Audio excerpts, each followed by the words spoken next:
Hi hello friends, ఈరోజు day 3 స్టోరీలకు వెళ్దామా.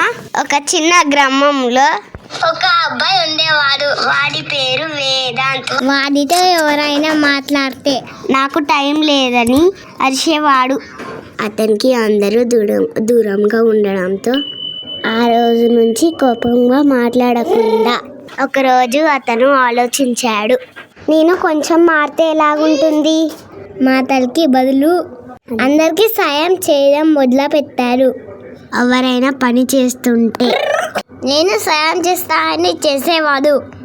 కొన్ని రోజుల్లోనే ఆ చేయడం జరిగింది. గ్రామంలో అందరూ అతను చూసి ఎప్పుడూ లేనిది నవ్వుతూ పలకరించారు. అప్పటి నుంచి అందరూ కలిసి ఆడుకున్న వాళ్ళు. పిల్లలు, ఈ స్టోరీలో మనం నేర్చుకోవాల్సింది ఏంటంటే, ముందు మనం మారితే మన చుట్టూ ఉన్న ప్రపంచం గిట్ట మెల్లగా మారుతుంది. ఈరోజు మా వీడియో నచ్చినట్టయితే లైక్, షేర్, కామెంట్ చేయండి.